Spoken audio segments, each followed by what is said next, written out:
तो भाई लोग अपनी नताशा के नशे में रहने वाले हल्क से लेकर स्पाइडरमैन नोवार का एक न्यू लफड़ा भी हो गया है और ब्रह्मास्त्र 2 के साथ साथ सिनेमा जगत का सबसे बड़ा क्लैश जो कि 19 मार्च को टॉक्सिक और धुरंधर के बीच होने वाला था, उसी रेस में नानी की पैराडाइज और रामचरण की पैडी मूवी भी घुस चुके हैं। इसी के साथ न जाने कितने सारे औसम न्यूज आज की इस वीडियो में हम कवर करने वाले हैं, तो वीडियो को एंड तक जरूर देखना। बिना किसी देरी के वीडियो को स्टार्ट करते हैं। तो सबसे पहली खबर है अपनी धुरंधर दी रिवेंज से। तो रिपोर्टेडली धुरंधर 2 का ट्रेलर 5 मार्च को रिलीज हो जाएगा और 19 मार्च को तो मूवी रिलीज होना ही है। 19 मार्च से याद आया, उसी दिन यश की टॉक्सिक भी रिलीज होने वाली है और अब मूवी की रिलीज से पहले ही इंटरनेट पर फैन वॉर स्टार्ट हो गया है कि तुम अपना डेट आगे कर लो, हम नहीं करने वाले। स्टूडियोज के इंस्टाग्राम पेजेस पर रील्स डाली जा रही हैं, जो उखाड़ना है उखाड़ लो। नहीं अभी और सुनिए। 19 मार्च को टॉक्सिक और धुरंधर 2 तो थे ही, इन्हीं के साथ इनके आसपास 26 मार्च को नेचुरल स्टार नानी की पैराडाइज और 27 मार्च को रामचरण की पैडी भी रिलीज होने वाली है, जिससे आई थिंक ये सिनेमा जगत का सबसे बड़ा क्लैश होने वाला है, जिससे फैंस वॉर होंगे। इंस्टाग्राम ट्विटर पर ऑडियंस फाइट करेगी और एंजॉय करेगी, लेकिन लॉस स्टूडियोज का होने वाला है, क्योंकि यहाँ पर तुम खुद देखो कोई एक्टर किसी से कम नहीं है। धुरंधर ऑलरेडी 1350 करोड़ का बॉक्स ऑफिस कलेक्शन कर चुका है। धुरंधर की हाइप ऑलरेडी बहुत ज्यादा है एंड टॉक्सिक में यश हैं, जो कि KGF 2 के बाद आ रहे हैं। उनकी फैन फॉलोइंग आप सभी जानते हैं कि किस लेवल की है। वही नेचुरल स्टार नानी भी कम नहीं है, जहां उनका BGM इंस्टाग्राम पर ऑलरेडी ट्रेंड कर रहा है एंड मूवी के टीजर ट्रेलर से मूवी की स्टोरी भी बहुत प्रॉमिसिंग लग रही है। एंड अपने रामचरण भी RRR के बाद पैडी मूवी लेके आ रहे हैं। आई नो कि बीच में एक मूवी आई थी, लेकिन इस मूवी से उनके फैंस को ज्यादा उम्मीदें हैं।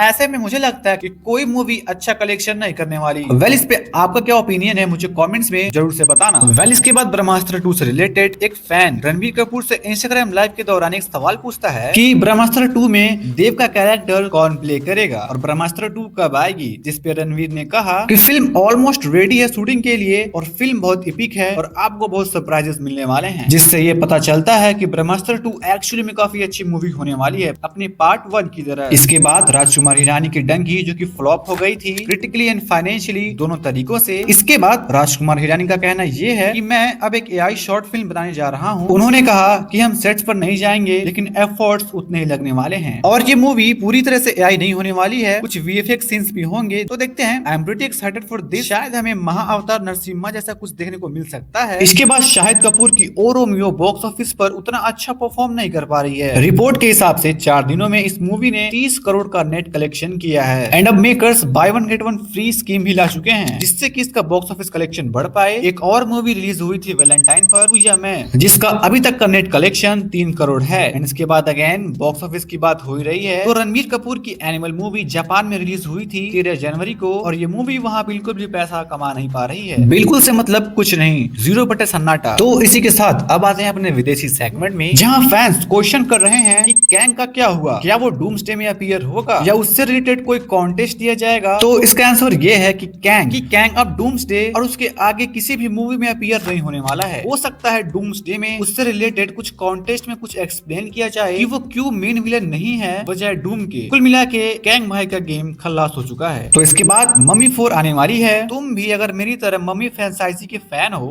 तो तुम्हें भी इस मूवी का वेट होगा, लेकिन बात यह है कि वेट कुछ ज्यादा करना पड़ेगा, क्योंकि मूवी 2028 में आ रही है, जो कि ठीक है, कोई बात नहीं, सह लेंगे थोड़ा सा। इसी के साथ मैं जब कल YouTube स्क्रॉल कर रहा था तो मेरे सामने जॉन विक का एक ट्रेलर आता है, जो कि जॉन विक के एक गेम का ट्रेलर था। मुझे लगा जॉन विक का लाइव एक्शन में कुछ न्यू ट्रेलर आया है। खैर गेम्स के ग्राफिक्स अच्छे हैं। अब गेम में भी John Wick bulletproof jacket पहनकर सीढ़ियों पर गिरता फिरेगा। एंड इसके बाद आते हैं अपनी अगली न्यूज पर। स्पाइडरमैन नोवार का ट्रेलर टीजर तो सबने देख ही लिया होगा, मुझे काफी अच्छा लगा। आपको कैसा लगा मुझे कमेंट्स में जरूर से बताना। एंड इससे रिलेटेड ये बात सामने आई है कि मूवी में Spiderman as a Peter Parker नहीं बल्कि बेन राइली के नाम से जाना जाएगा, क्योंकि यहाँ आता है सोनी और मार्वल का वही पुराना डील, इससे पूरा सोनी उथल पुथल हो चुका है। बिना मार्वल के इंटरफेस के अलावा सोनी पीटर पार्कर नेम कहीं नहीं यूज कर सकता और Sony Spiderman Noir Amazon Prime के साथ बना रहा है, तो इसीलिए सोनी ने दिमाग लगाया और उसका नाम चेंज करके बेन वैली रख दिया। भाई सोनी अपना जुगाड़ कहीं ना कहीं से कर ही लेता है। इसके अलावा night of the seven kingdoms के प्रोमो इवेंट में सर डंकन द टॉल के कैरेक्टर को प्ले करने वाले एक्टर पीटर क्लैफी और उसका जो शागिर्द होता है एगोन टारगेरियन, उसके बातचीत से एक गलती से सीजन 2 का मेजर स्पॉइलर लीक हो चुका है और वो ये है कि हेनरी कैविल सीजन 2 में कोई रोल कर सकते हैं। अब वो रोल कौन सा होगा, जहाँ फैंस थ्योरीज बना रहे हैं कि वो डीमन ब्लैक टारगेरियन का रोल प्ले कर सकते हैं। अगर ऐसा सच में हो जाए तो मजा ही आ जाए। खैर अगर night of the seven kingdoms की बात हो ही रही है तो इसका एपिसोड 5 देखा मैंने। इसकी रेटिंग है 9.9 जो पूरा वर्थ इट है। मुझे गेम ऑफ थ्रोन्स की बैटल ऑफ बास्टर्स वाले एपिसोड्स की याद आ गई और एंड में जब प्रिंस बेलोरियन टारगेरियन का जब डेथ होता है तो वो सीन देख के मुझे ब्रेकिंग बैड के गस फ्रिंक वाले डेथ सीन्स का याद आ गया। आई मीन एपिसोड काफी अच्छा था। एंड इसके बाद सुपर गर्ल का एक फैन स्क्रीनिंग हुआ था जिसमें फैंस का कहना ये है कि सुपर गर्ल का टोन सुपरमैन जैसा तो नहीं है, कहीं कहीं चीजें डार्क हैं, जिसमें लोगों का कैरेक्टर लोगों को बहुत पसंद आया है। वेल सभी के ओपिनियंस इस मूवी से काफी अच्छी आई हैं। तो इसके बाद आते हैं अपनी अगली न्यूज पर। स्पाइडरमैन ब्रांड न्यू डे का ट्रेलर तो आने से रहा, लेकिन मार्वल वाले मर्चेंडाइज लॉन्च करते ही जा रहे हैं जहां ऐसे में हल्क रिवील हो गया है और पूरे प्योर फॉर्म में, ना कि वो एंड गेम वाला हल्क। और मेकर्स का कहना है कि ये हल्क पूरा ब्रूटल होगा एज ऑफ अल्ट्रोन वाले टाइम की तरह। अब देखना ये है कि नताशा के नशे में रहने वाले इस हल्क पगलू को अब कौन शांत करेगा। वेल तो आज के लिए इतना ही। अगर वीडियो अच्छी लगी हो तो वीडियो को लाइक कर देना एंड चैनल को सब्सक्राइब कर देना, क्योंकि जल्दी से हमें 5 के सब्सक्राइबर्स भी कंप्लीट करने हैं।